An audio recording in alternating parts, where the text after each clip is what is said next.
PMS nih halangan kan. Itu kan setelah PMS itu kan pasti ada sisa-sisa. Itu setahu aku dulu boleh sholat katanya. Tidak. Jadi darah Ngeflag ya? haid itu kan Iya banyak. ngeflag.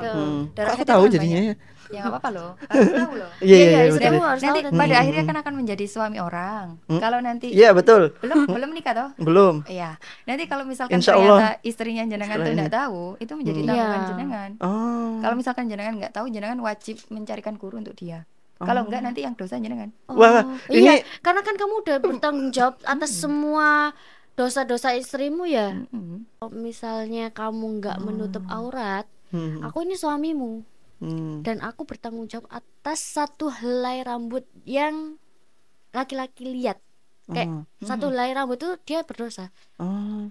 Jadi sebenarnya begini, aurat sholat dengan aurat di luar sholat itu kan berbeda. Dan ulama itu ya juga beda pendapat Kak. Ada yang bilang mutlak bahwa aurat perempuan di luar mahramnya wajah dan kedua telapak tangan, kayak aurat kita waktu sholat. Ada yang bilang kalau enggak, ya sekiranya itu tidak mengganggu aktivitas, maksudnya dalam artian kau nyaman makainya, ya enggak apa-apa, ada yang begitu. Tapi ya tetap tertutup.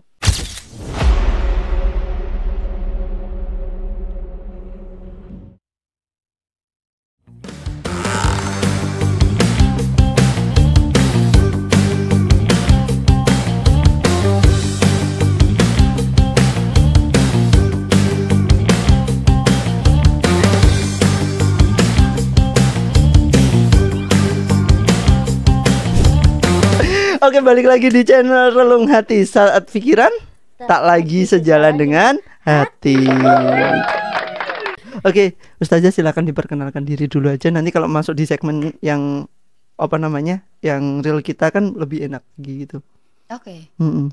Jadi nama saya Mariam. Sebenarnya kalau di rumah itu dipanggilnya Mary. Tapi karena dulu waktu kuliah itu ternyata ada teman yang namanya Mary juga. Dan itu kesalahan saya sih. Karena sebenarnya namanya Meli, bukan Mary. Aku kayak, kok kesel sih namaku sama gitu. Ya udahlah ganti Mariam aja. Gitu. Jadi kalau misalkan ada orang yang manggilnya Mbak Mary itu berarti orang lama. Tapi kalau manggilnya Iem itu pasti anak Surabaya. Lucu ya. Biasanya gitu dipanggilnya sama teman-teman kelas Iem sih waktu kuliah dulu. Ya udah gitu. Di sini jadinya Ustazah Mariam dan Ustazah Mary. Tapi kok lihat mukanya adem ya memang sungguh. Gitu ya. Jangan gitulah Kak.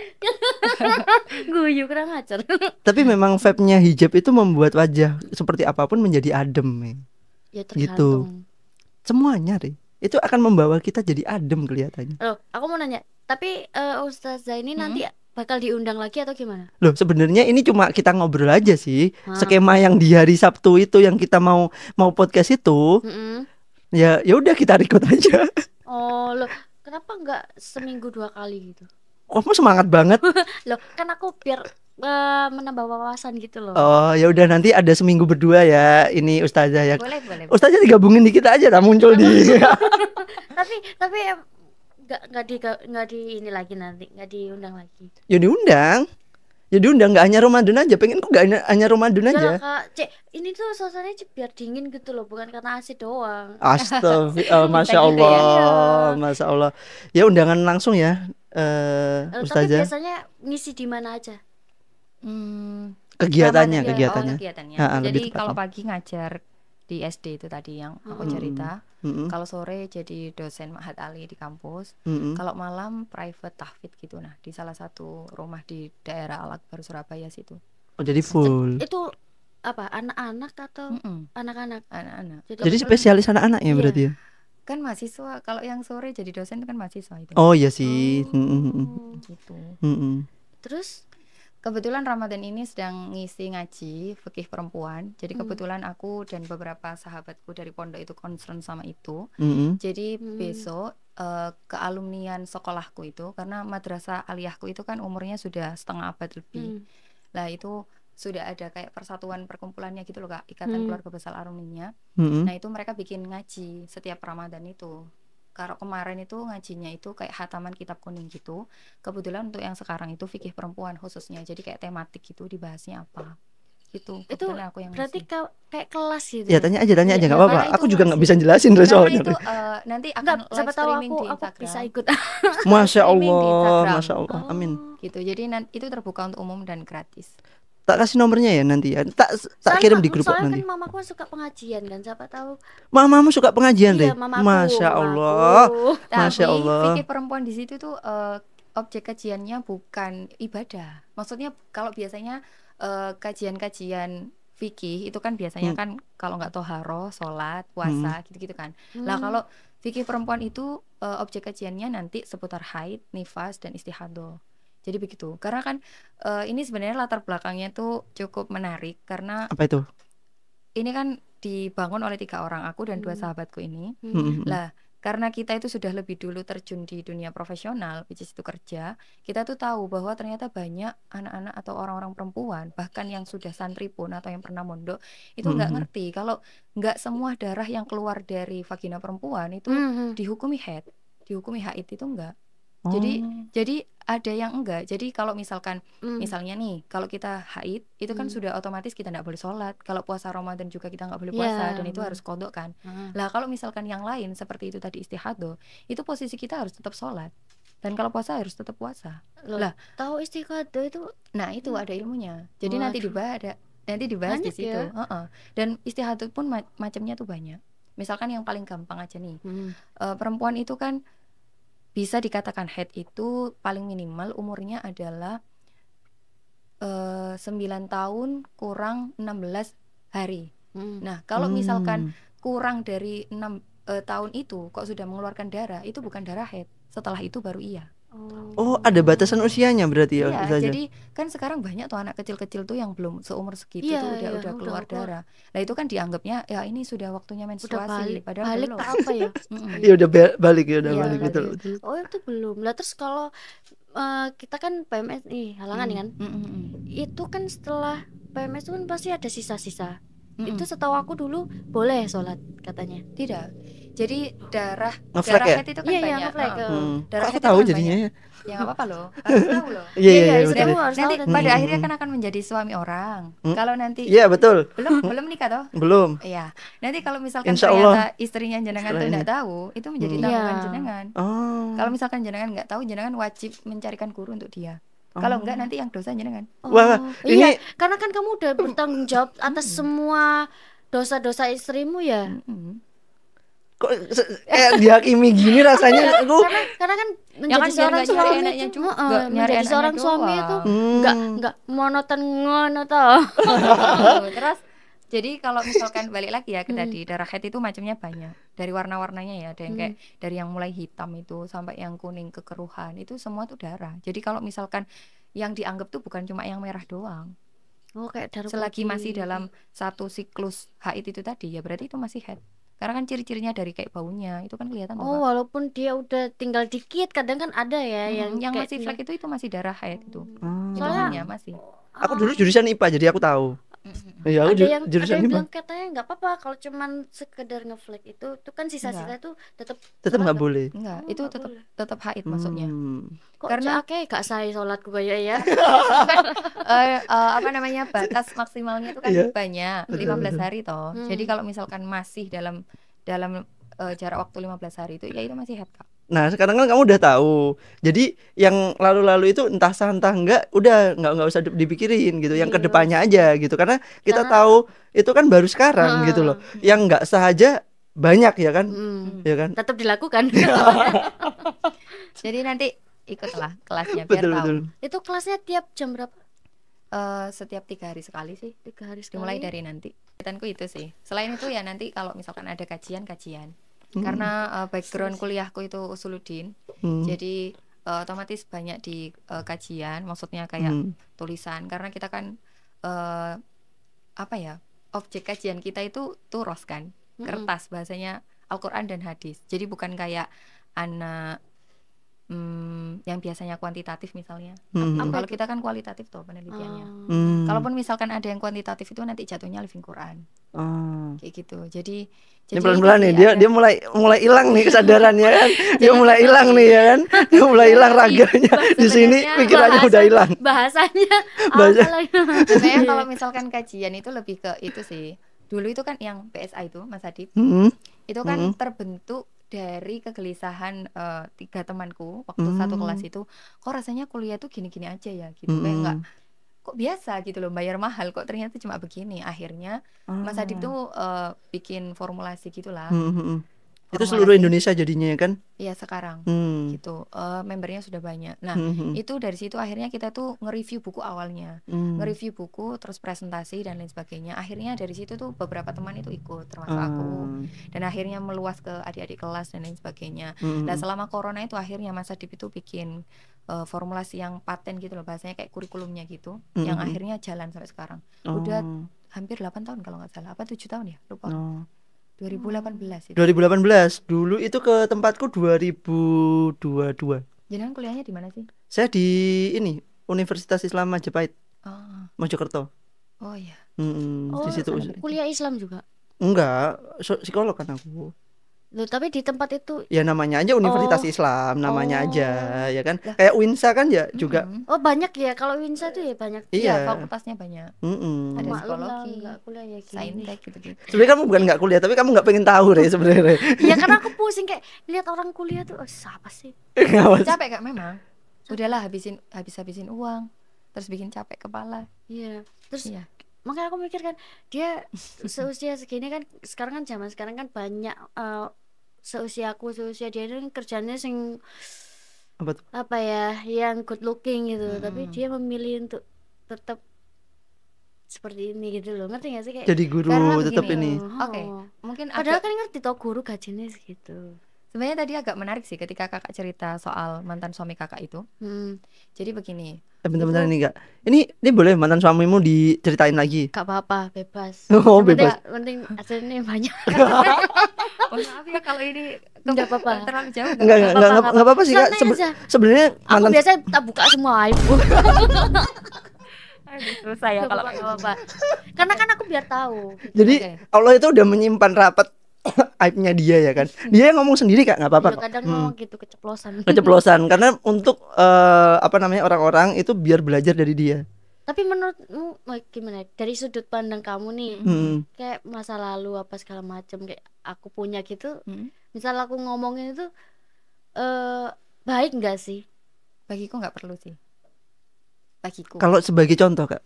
Ya, karena dia bisa membuat orang-orang itu sadar akan kenapa harus melakukan seperti itu. Mungkin gitu loh. Begini, kalau misalkan bahasanya tuh jadinya mau idoh ya, kayak Habib Ja'far itu kan pernah langsung ke sana ya. Iya. Ja'far itu kan cerita juga. Dengarkan lah ini ya. Kalau dulu itu beliau itu kayak pas waktu kecil tuh kayak nyuri rel kereta. Oh iya. Jadi image-nya kan jadi turun ya di situ ya. Ya tapi Habib Ja'far di situ tuh bilang bahwa kita itu, aku pernah dengar itu, dia curi besi-besi kan, dan salah satunya rel kereta api. Ya udah demi untuk bisa jajan apa gitu kalau nggak salah dulu itu. Lah terus habis itu dari situ kan Habib Ja'far bilang bahwa ya udah nggak apa-apa, itu sebagai ngasih tahu kalian semua bahwa aku dulu tuh ya pernah buruk tanda kutip kayak begitu. Lah kalau aku tadi kenapa kok membahasnya nggak perlu, karena berkaitan dengan posisi jenengan sebagai orang tua. Kalau aku orang tua itu gini, udah punya anak gitu ya? Kan sudah punya anak toh? Iya. Maksudku gini, aku nggak kepingin, kayaknya ini ranahnya psikologi ya Kak, nggak tahu ini aku. Nggak apa-apa. Soalnya begini, anak itu perlu untuk tumbuh kembangnya dia itu kan dia perlu sosok, perlu figur. Yang mana figur itu untuk dia bisa memetik nilai-nilai yang baik, otomatis figurnya harus baik. Lah apa bedanya sama Habib Ja'far itu? Jadi begini, kalau misalkan Oke, bagus sih, menarik nih pertanyaannya, menarik nih. Ini menarik nih. Begini ya, kalau misalkan Habib Ja'far, kalau jenengan ini nanti baliknya konteksnya ke jenengan, ya asalkan jenengan bisa mengelaborasikan alasan jenengan itu ke anak jenengan dengan baik, ya nggak apa-apa. Tapi nggak ada jaminan juga kan anak jenengan tuh bisa nerima. Misalkan contoh begini, kenapa kok Marshanda itu kalau nggak salah, itu kan pas waktu cerai itu kan ada kayak sesi menjelek-jelekan atau apa gitu loh, yang bikin akhirnya dia depresi. Sienna itu akhirnya sama suaminya kan. Lah itu kan dia tuh sampai ngomong, nggak tahu di podcast yang mana, itu sampai bilang kayak begini, aku tuh nggak kepengen ada di posisi itu, ada di momen itu, aku tuh nggak kepengen anakku tuh melihat orang tuanya tuh tengkar, bahasanya kayak gitu. Ya sama sih ketika kita nanti jadi orang tua, ya anak kita nggak perlu tahu kita dulu tuh bahasanya buruk yang tanda kutip sampai dieper di luar gitu bahasanya. Gitu ya, kecuali kalau misalkan jenengan bisa menyampaikan ke anak jenengan, mama tuh dulu kayak begini, tapi ya prosesnya mama itu karena hidup itu kan sebenarnya perjalanan. Jadi kalau misalkan mama sekarang kayak begini ya karena dulu begitu, dan karena mama tahu dulu itu kurang baik dan nggak benar, ya kamu jangan begitu, gitu sih. Harus memberikan alasannya yang itu tepat sebenarnya agar kan bisa begitu. ngerti gitu, Re. Karena kalau misalkan takutnya kadang kan sekarang apalagi kalau ini tayang kan HP Sosial itu kan, media kan. ya semua orang kan jejak bisa digital megang. itu pasti Digitalisasi. Takutnya tuh misalnya nanti temennya anak jenengan misalnya ternyata mamamu dulu kayak gitu ya gitu kan, nggak enaknya di situ sih. Kalau aku lebih ke itu, nggak perlunya karena itu, bukan soal ini berhubungan dengan syariat atau apa ya. Kalau aku sih begitu. Dengan ke image sosialnya kita. tadi ya. Iya, kalau aku sih ngelihatnya begitu ya. Karena kan anakku ini masih masa pertumbuhan ya, perkembangan ya masih lama lah ya. Gitu sih kalau aku. Tapi ya, apa sih? Suatu saat kamu pernah bayangin nggak kalau misalkan anakmu tahu tentang profesi kamu, terus kemudian apa namanya kisahmu sama mantan kamu dan lain sebagainya gitu? Kenapa? Pernah kebayang ke sana nggak, Re? Iya pernah. Iyalah pasti itu. Apa yang kamu pikirin? Yang aku pikirin ya makanya dari sekarang ini aku selalu menguatkan dia kalau walaupun aku buruk, aku tetap ibumu. Apapun yang aku lakukan, apapun yang aku kerjakan di luar sana, itu demi kamu. Bukan demi kamu, buat kita. Aku selalu bilang gitu. Jadi apapun nanti suatu saat kamu mendengarkan orang berbicara tentang mami di masa lalu, yang penting kan mami sudah bilang bahwa mami tuh kayak gini-gini gitu. Ya itu sih pengertiannya kak yang penting. Jadi jangan biarkan orang mau bilang apa soal mami, yang penting kakak yang lebih tahu mami. Aku bilang gitu. Itu sih. Iya, balik lagi ya tadi ke soal yang mantannya suami jenengan itu. Sampai skip panjang ya. Itu kan begini. Jenengan tadi kan bilang bahwa aku tuh dulu tuh kayak begini, tapi aku tuh terpaksa. Yaitu mungkin menjadi salah satu fokus kami selaku sarjana agama ya bahasanya. Bahwa narasi agama itu harus direpresentasikan dengan baik. Itu sih yang penting. Karena sebenarnya menutup aurat itu memang wajib ya. Dan itu selain wajib juga sebagai proteksi diri kan. Tapi kalau misalkan itu tidak disampaikan atau tidak disuarakan dengan cara yang indah, itu juga nggak akan masuk ke hati. Karena bagaimanapun juga memang hidayah itu Allah yang ngasih. Tapi kan hidayah itu nggak akan nyampe kalau jalannya itu nggak bagus, gitu loh. Paham nggak maksudku? Soalnya atau begini aku Kak, dibilang gini, kalau kamu nggak menjemput hidayah itu nggak akan nyampe ke kamu, gitu. Iya memang, tapi kan ya cara penyampaiannya harus yang enak dong. Aku kayak begini itu karena aku memilih secara merdeka untuk pakai baju yang panjang. Karena agama atau Islam yang aku tahu itu diajarkan oleh orang tuaku dengan cara yang sangat indah. Orang tuaku tuh mengenalkan Allah itu dengan cara yang indah. Jadi bukan cara terpaksa ya. Jadi akhirnya bukan dulu cara itu yang pas terpaksa. waktu Emang kamu terpaksa deh? Dulu itu pas waktu aku Paksa zamannya teman-teman tuh udah pakai kerudung, aku belum pakai kerudung Kak dulu pas waktu SD itu, karena kan di desa kan. Jadi kalau di desa kan ayo anak kecil-kecil itu biasanya habis ngaji sekalian pakai kerudung kayak gitu-gitu kan. Aku tuh belum yang pakai kerudung, baru pakai kerudungnya tuh pas waktu SMP. Pas waktu mondok itu aku baru pakai kerudung. Aku ternyata sadar pakai kerudung itu pada akhirnya jadi identitasku itu baru kemarin waktu kuliah itu. Beneran. Kamu nggak pengen tanya apa alasannya apa ustazah ini pakai hijab pada saat itu? Sebenarnya ya karena memang didikan orang tua itu pasti. Cuman maksudnya orang tua aku tuh menyampaikan bukan yang nanti kalau kamu nggak pakai kerudung dosa, nggak yang begitu loh Kak, ngerti nggak? Ya kan Jadi kan diajarinya kan kayak gitu. Nah itu makanya ya. Soalnya kalau misalkan justifikasi itu kan nggak enak gitu loh, kayak dikit-dikit neraka, dikit-dikit dosa. Maksudku gini loh, emang kau asistennya Gusti Allah bisa ngerti kalau dia tuh masuk neraka atau enggak? Kayak gitu. Jadi itu lebih ke pengertian aja sih kan, karena begini ya, banyak kan orang tua atau siapapun atau guru misalnya itu ngajarin itu kita tuh harus sholat, tapi nggak dikasih tahu sholat itu buat apa. Nah itu yang pentingnya, betul itu. Jadi kalau misalkan misalkan sama juga kayak pakai kerudung, pentingnya. Orang tuaku tuh ngasih tahu dulu kerudung itu dipakai itu untuk apa, fungsinya apa. Jadi pada akhirnya aku memilih secara merdeka untuk pakai kerudung yang lebih lebar daripada teman-teman yang lain. Selain profesi juga aku nyamannya begini. Itu aja, simple. Makanya kalau misalkan ya apalagi umurku tuh masih segini ya, pastinya aku belum tua ya kan. Ngelihat teman-teman yang mbak-mbak yali-yalil gitu misalnya, atau anak-anak yang pakai kerudungnya itu maksudnya fashion gitu, bajunya gonta-ganti kayak gitu. Seneng aku ngelihatnya, tapi bukan yang kayak aku harus deh kayak begitu, enggak. Karena bagiku identitasku itu enggak hanya soal baju. Itu sih kalau aku. Gitu. Iya. Soalnya waktu aku kan kalian nanya kan, aku terpaksa itu tadi kan, ya karena gini, awal menikah tuh sebenarnya nggak bukan apa ya, bukan yang langsung langsung pakai baju, tapi cara pelan-pelan, tapi dia langsung nih pakai baju yang aku kaget dong, aku kan kayak ya udah dia asal nyuruh aja, tapi dia nggak ngomong, cuman kayak kamu tahu nggak kalau misalnya kamu nggak menutup aurat, aku ini suamimu dan aku bertanggung jawab atas satu helai rambut yang laki-laki lihat. Kayak satu helai rambut itu dia berdosa. Iya, berapa ini lama gitu. Dari sepanjang sejarah Rere ngisi ini paling bener loh. Ini paling bener loh. Tolong dicatat loh itu. Afi tolong dipotong ya pas ini. Setelah dia bilang kayak gitu, aku ini suamimu, jadi kamu harus bukan taat ya, kamu harus dengar apa yang suamimu bilang, karena apapun yang kamu lakukan, dosa yang kamu lakukan itu nanti tanggung jawabku. Iya, nggak salah sih Kak, tapi akan kurang tepat ketika disampaikannya tuh nyampainya nggak pas.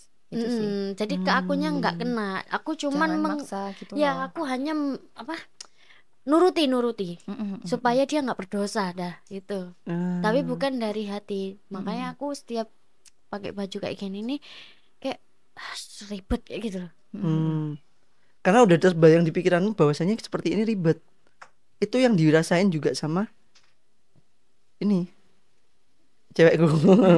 Itu juga seperti itu, ribet, padahal dia ininya kan dari namanya SMK Muhammadiyah, terus SMP-nya juga dari ini.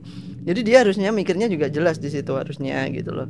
Tapi ya nggak tahu kenapa gara-gara terfikirkan ribet itu tadi, jadi mengarah di otaknya ya itu nggak terbiasa Kak. Pelan-pelan aja sebenarnya, nggak usah yang langsung tertutup panjang gitu. Misalnya masih pakai celana tapi pakai kerudung, nggak apa-apa itu. Tapi untuk ukuran standar memakai hijab dan baju kayak untuk perempuan itu sebenarnya yang kayak gimana sih?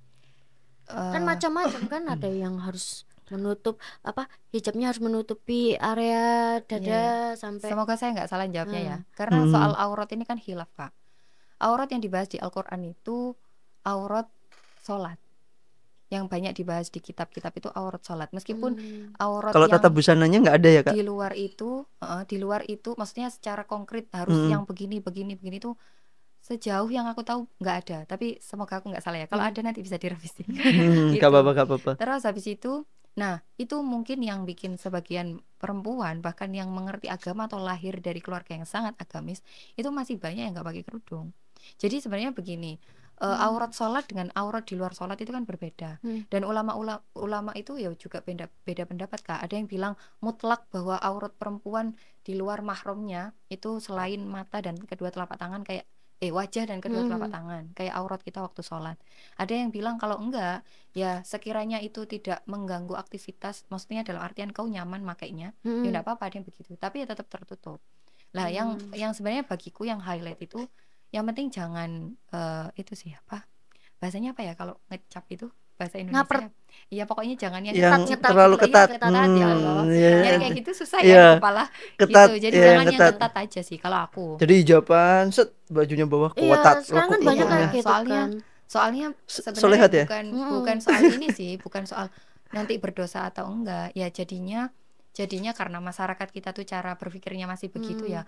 Kamu tuh pakai kerudung kok kayak begitu, nanti kamu menistakan agama. Aduh, ya nggak perlu bikin huru-hara yang bikin panjang kayak begitu. Ya adem-adem aja gitu loh, capek. Nah kita itu yang lihatnya gitu rasanya. Bener. Jadi kalau ya tapi bukan berarti. Tapi seperti itu senangannya Ali loh. Gitu. Jadi kalau misalkan ya kan ini kan proses, iya sih proses. Tapi ya karena masyarakat kita tuh masih yang kayak minim begitu, lah ya cara berpikirnya lo masih kayak begitu Kak. Beda kalau kamu mau pakai kerudung kayak gitu, misal di Australia kan nggak ada orang ngerasani toh. Ya, Di sana. masalahnya di Gitu loh. Indonesia tuh banyak Apa sih yang nggak dirasani di Indonesia itu kayak gitu anu loh. lambe tura soalnya Jadi ya. itu bikin kayak apa ya? Kayak hal yang mungkin nggak perlu rame itu jadi rame gitu. Iya betul Ya betul. karena lambe ya tura itu itu namanya. kompleks juga sih mikirnya kita yang mungkin cara berpikir kita yang masih minim misalnya kemampuannya maksudnya. Terus literasi kita yang masih sedikit dan Iya, yang literasinya masih kurang. Aduh ya Allah, jangan aku nggak perlu loh bertengkar kayak begitu tuh. Apalagi yang ngomong itu sebenarnya ilmunya nggak ada. Wah itu berat sih kalau Berat. Ilmu kawana tapi menilai itu sampai sedetail itu loh. Ojo nggawe klambi ke ngono. Terus yang kayak gimana? Sekalian. Berikut kabeh berarti. Lah ya makanya kadang ada orang kayak gitu dia bisa menilai orang tapi dia kalau pakai pakaian juga salah kaprah. Menurut dia nih, oh aku udah pakai jilbabnya segi 4, tapi segi 4 itu model ngono, tapi nanti komen, kok kamu pakai kayak gini sih? Hijab yang benar itu dipakai itu enggak? Ya kalau itu mah bukan soal hijab toh ya banyak. Kayak gitu tuh. Anakmu kok nggak begini lah. Aduh ya Allah ribet banget. Aku merasakan dulu tuh secara terpaksa pakai kayak gini tuh kayak oh my god. Karena aku sih Kak, terlepas dari soal ini adalah sebuah kewajiban ya, akhirnya aku memilih secara merdeka ketika aku cerita tadi. Pas waktu S1 itu gongnya gara-gara bahkan yang pakai apa ya bahasanya gimana ya menjelaskannya gini. Gimana? Ini soal pelecehan seksual kali ya. Jadi aku merasa hijab itu atau pakaianku itu sebagai bentuk proteksi yang aku bilang tadi. Karena meskipun orang yang sudah syar'i banget yang pakai niqab aja masih bisa jadi korban pelecehan seksual misalnya, yaitu bentuk ikhtiarku aja. Soalnya kalaupun misalkan pakai yang harus berniqab gitu, nggak tahu ya nanti mungkin nggak ngerti, siapa tahu aku bercadar suatu saat nanti meskipun tapi itu wajib nggak sih bercadar? Enggak Kak, kalau aku nggak wajib kok bercadar itu, semoga nggak salah ya. Soalnya gini Kak, ulama kita tuh banyak gitu loh. Jadi yang dipakai yang mana aja, yang pasti itu yang jangan ketat tuh iya. Enggak, yang penting sunahnya betul itu. Yang penting sunahnya maksudnya yang gimana ya? Ya kan ada kan, oh misal nih misal istrinya si Nabi si ini itu nggak pakai cadar nggak apa-apa, sunnah kok itu kan, ada yang kayak gitu, nggak diwajibkan gitu loh. Ngerti nggak sih, kayak misal Nabi nggak nyuruh. Jadi menurut pandangannya masing-masing. Misal Rasulullah nggak nyuruh istrinya berhijab, bercadar. Ya bercadar maksudnya. Nggak usah dilakukan kayak gitu loh. Soalnya begini ya, mungkin kalau misalkan. Tapi kalau istrinya Nabi sebenarnya ajarannya gimana sih? Waduh, ini nanti daripada aku salah kayaknya mending nggak aku jawab deh kalau kayaknya. Iya. Soalnya soal hijab ini ya, kalau misalkan dibahas di sosial media ini bahaya, bakal panjang. Agak sensitif ya. Iya, cukup begitu. Enggak, nanti biar disensor aja di belakang layar aja kita ngobrolnya ya kan. Gitu itu. Ya. Dan terima kasih juga Ustazah Maryam udah main ke sini ya kan. Sudah diundang. Udah menyempatkan walaupun kesibukannya banyak ya kan. Saya benar-benar pengen sebenarnya kalau misalkan kedepannya itu relung hati itu terus ada kayak gini gitu loh, nggak hanya momen Ramadan aja gitu loh. Terus ada Ustazah Maryam, teman-temannya Ustazah juga bisa ngisi di sini biar kita juga bagus secara ilmu agama dan juga ilmu sosialnya gitu. Biar lengkap gitu. Apalagi teman saya nih ya kan. Ya baik saya sendiri juga gitu. Siapa tahu ya. Hidayah kita nggak ada yang tahu tuh. Siapa tahu habis ini dia berhijab dan bercadar. Singko Island. Oh enggak ya. Biasanya itu apa namanya orang-orang yang bercadar itu punya tempat khusus nih karena mereka eksklusif kan. Baiknya begitu sih. Tapi aku lebih baik, lah aku ngomong sekarang ya, aku lebih baik ya aku nggak akan berhijab sampai aku benar-benar siap. Iya. Karena boleh. Gini, boleh nggak sih kayak gitu? Aku punya prinsip kayak gitu. Jadi begini ya sebenarnya. Oke, ini biar dijawab nih yang bagus nih. Ini adalah salah satu perjalanan. Aku mengimani itu sebagai sebuah perjalanan, baik itu berhijab dan lain sebagainya, itu sebuah perjalanan. Yang pasti kita harus memahami atau mengimani bahwa menutup aurat itu sebuah anjuran, itu pasti. Soal bagaimana itu nanti dilaksanakan itu kan ya tergantung orangnya sih. Karena orang sekarang itu kan berangkat dari siapa dia kemarin, ya toh. Ya aku begini tuh rasanya wajar banget aku tuh pakai hijab, bahkan jatuhnya kayak wajib ya pakai hijab karena aku berangkat dari madrasah, aku mondok, nggak mungkin dong aku nggak pakai hijab, rasanya kayak begitu loh Kak. Lah kalau jenengan mungkin berangkat dari latar belakang yang tidak sepertiku, ya jadi pandangan jenengan soal hijab itu tentu nggak sama dengan aku. Yang bikin perjalanan berhijabnya jenengan itu nggak sama dengan aku, gitu sih. Soalnya aku nggak pernah bukan nggak pernah gitu ya. Semoga sejak kemarin-kemarin sih insya Allah enggak, dan semoga seterusnya enggak kayak gitu. Mau kau berhijab, mau kau enggak berhijab itu bukan urusanku sih. Maksudnya aku enggak akan ngeklaim aku akan lebih baik karena aku berhijab daripada kamu, enggak. Ya siapa tahu nanti banyak amal-amal baik jenengan yang lebih diterima sama Gusti Allah daripada saya, kan saya enggak tahu. Kalau saya sih begitu. Jadi ada case juga nih yang sekarang itu lagi viral kan. Jadi Muslim yang apalagi wanita yang berhijab di Indonesia itu jadi kayak banyak yang dilihat itu nggak spesial seperti dulu karena ada beberapa momen yang di platform ini agak sedikit sensitif ya, nanti bolehlah kalau misalkan di-cut. Pernah tahu di platform X ya Kak ya, banyak video-video, kebetulan aku nggak punya lagi, nggak apa-apa, tapi coba disampaikan dulu barangkali aku bisa banyak platform-platform di X ya kan, di platform Twitter ya kita ngomongnya, itu banyak video-video yang buruk tentang orang-orang yang berhijab, apalagi berita kemarin yang ya kan, dengar nggak beritanya? Tahu, maksudnya tahu kalau ada itu, cuman nggak begitu ngikutin yang utuh nggak, cuman nah aja. Gimana pandangan Ustazah Maryam kalau misalkan kayak gitu dan semakin kayak gitu, yang jadi orang jadi pandangannya jadi gini, kamu mau berhijab atau enggak ya wes lah, kelakuannya juga kayak gitu, terus ini semua. Nah itu jadi kayak misalkan orang-orang yang berhijab asli atau yang benar-benar berhijab itu rasanya jadi kayak kena gitu loh, kena imbasnya. Ya sebenarnya kalau ini tuh sama sih kayak tadi pondok pesantren itu. Sebenarnya kan yang melakukan itu kan bukan pondok pesantrennya secara utuh. Betul. Karena bukan pondok pesantren kan nggak ngajarin itu.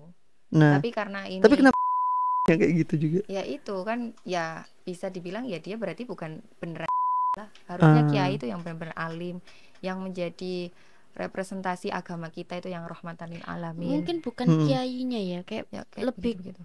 Bukan ke kiainya, kayak lebih ke pengurus sih palingnya. Itu kiainya yang kena. Yang kiai ada Kak kayak begitu. Jadi di itu di ya itu. Wah, aku kurang tahu sih. Nah, itu yang apa namanya menghamili salah satu tapi kok yo santriwatinya. Si santri ini kok mau gitu loh. Lah ini bisa dijawab secara psikologis oleh sarjana psikologi. Iya kan? Karena begini, bener nggak sih Kak, kalau misalkan apa namanya secara psikologi itu ya, orang yang sudah tanda kutip kepepet, apalagi santri dengan kiai itu kan transaksinya itu dekat, bukan dekat ya, itu menjadi sesuatu yang lebih luhur atau posisinya lebih atas stratanya daripada santri gitu loh. Jadi ketika sudah dibenturkan di situasi yang seperti itu, transaksinya itu jadi kabur, dalam artian apalagi kalau itu sudah bahasanya korban ya, secara psikologis itu korban tuh kalau sudah kedesak itu dia jangankan bisa ngelawan, sadar aja kadang enggak, bener secara psikologi kayak gitu nggak sih? Jadi secara psikologi itu sebenarnya gini, dia itu tertekan dalam alam bawah sadarnya, bahwasanya dia itu tidak bisa berkata iya atau tidak. Ya pokoknya begitulah, karena kebetulan aku perempuan dan cukup mengkaji soal ini, konsep perempuan dan yang lain-lain itu kayak begitu Kak. Rata-rata korban itu jangankan kok bisa melawan, untuk dia sadar ini apa aja masih nge-lag dulu gitu loh.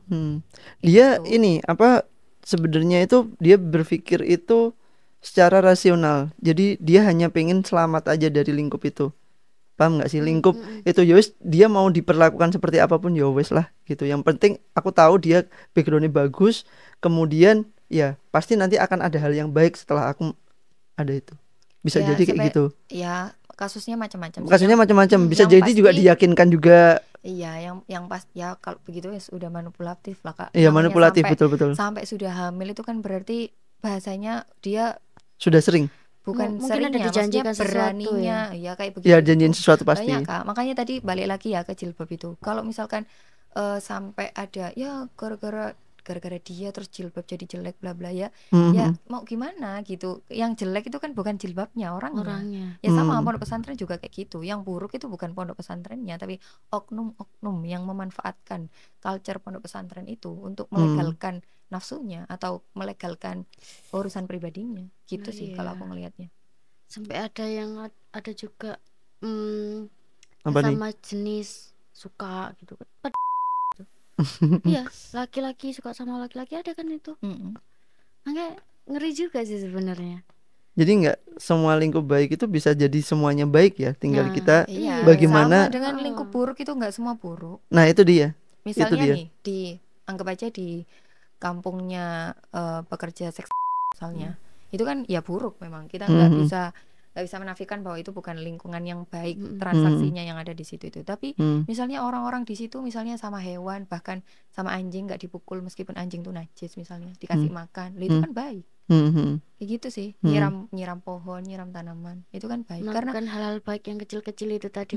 karena Betul. bagiku sih hal baik itu bukan hanya soal agama sih. Kalau aku, maksudnya agama dalam artian peribadahan ya, maksudnya kayak sholat, puasa, ya itu baik dan itu wajib malah kalau misalkan sholat, puasa. Tapi kalau misalkan kebaikan itu ya yang lebih luas lah, kompleks, kebaikan itu lebih luas. Teman-teman, kita break dulu. Kita lanjut di segmen selanjutnya nanti di Relung Hati. Saat pikiran tak lagi sejalan dengan hati. Iya betul, tak lagi sejalan dengan hati.